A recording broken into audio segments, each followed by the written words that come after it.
আজকে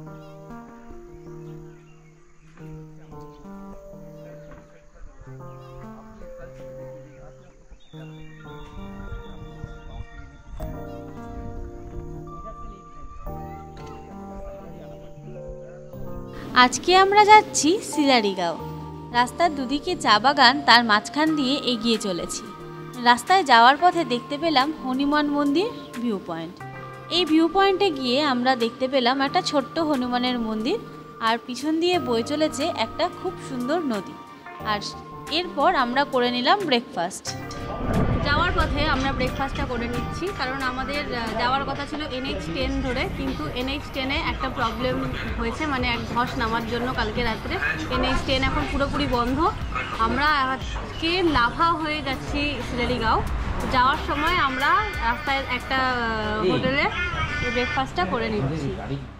ব্রেকফাস্টে ছিল পরোটা আর তরকারি। ব্রেকফাস্ট করে আমরা এগিয়ে গেলাম। বেলা 12টা নাগাদ আমরা ফাইনালি পৌঁছে গেলাম স্বপ্নের মতন সুন্দর সিলারিগাঁওতে। সিলারিগাঁও কিন্তু একটা খুব সুন্দর জায়গা, চারিদিকে সবুজে ঘেরা পাহাড়, তার ঠিক মাঝখানে রয়েছে একটা ছোট্ট গ্রাম।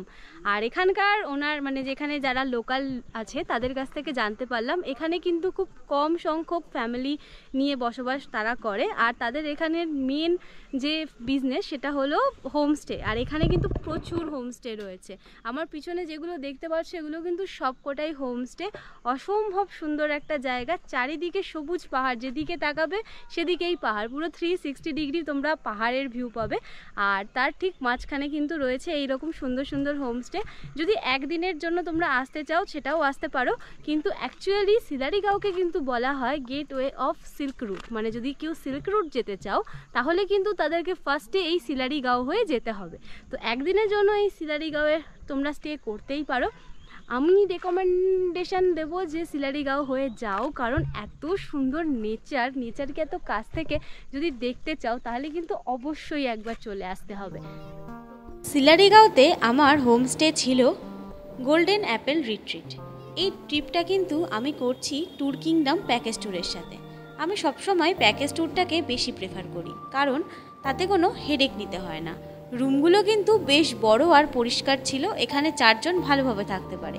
এবার আসি দুপুরের লাঞ্চে ছিল ভাত, ডাল, আলু ভাজা, ডিমের কারি, আর সবথেকে বড় কথা 1 বালতি কিন্তু ডাল দিয়েছিল। যাই হোক, লাঞ্চ করে আমি এখানকার ছোট ছোট বাচ্চাদের সঙ্গে একটু খেলা করছিলাম। এই হোমস্টেটার সবথেকে প্লাস পয়েন্ট আমার যেটা লেগেছে সেটা হলো একটা ফ্যামিলি এমবিয়েন্স তোমরা এখানে দেখতে পেয়ে যাবে। এই গ্রামের মনে হয় যত বাচ্চারা ছিল সব এখানে এসেই খেলা করছিল, বেশ কিন্তু ভালোই লাগছিল। হোমস্টেতে থাকলে এই একটা খুব ভালো লাগে যে পাহাড়ের মানুষের সঙ্গে কিন্তু একদম মিলেমিশে একাকার হয়ে যাওয়া যায়। আর এই দেখো এখানে আরেকজন আমাদের জন্য বসে আছে আর একটু আদর খাবে বলে। আর দেখো ওই দূর থেকে আরও একজন আসছে, ওনারও চাই আদর। ওনারা কিন্তু মানুষ খুব ভালোবাসে, কাশ আমি ওদেরকে বাড়ি নিয়ে যেতে পারতাম। যাই হোক, সারাটা দিন এই বাচ্চা কাচ্চা আর এই 2 কুকুর এদের সঙ্গে কিন্তু বেশ ভালোই কেটে গেল। লাঞ্চ করে একটু রেস্ট নিয়ে ঠিক সন্ধে নামার আগে বেরিয়ে পড়লাম আশেপাশের গ্রামটা ঘুরে দেখতে। এত সুন্দর গ্রাম, চারিদিকে শুধু ফুল গাছ আর সবজি গাছ আর নানান রঙের হোমস্টে। সত্যি বলছি দারুণ সুন্দর। এই গ্রামে কিন্তু প্রত্যেকটা বাড়িতেই প্রায় হোমস্টের ফেসিলিটি রয়েছে। সত্যি বলছি খুব সুন্দর এই হোমস্টেগুলো, ম্যাক্সিমামটাই কাঠের বাড়ি। দারুণ ব্যাপার না? আরেকটা দারুণ ব্যাপার হলো এইখানকার পরিবেশ। এই গ্রামটা এতটাই পরিষ্কার পরিচ্ছন্ন, এখানকার মানুষ এত সুন্দর করে গ্রামটাকে গুছিয়ে রেখেছে সেটা না বললেই নয়। তোমরা যখন আসবে আশা করছি তোমরাও এই গ্রামটাকে এইভাবেই সুন্দর করে গুছিয়ে রাখবে। আর এই ইভিনিং ওয়াক সন্ধে নামার আগে আমি যখন বেরিয়েছিলাম আমার এই গ্রামটা এত ভালো লেগে গেছে কি বলবো। তোমরা ঘুরতে আসলে সন্ধেবেলায় কিন্তু অন্ধকার নামার আগে একবার এই ইভিনিং ওয়াকটা করো।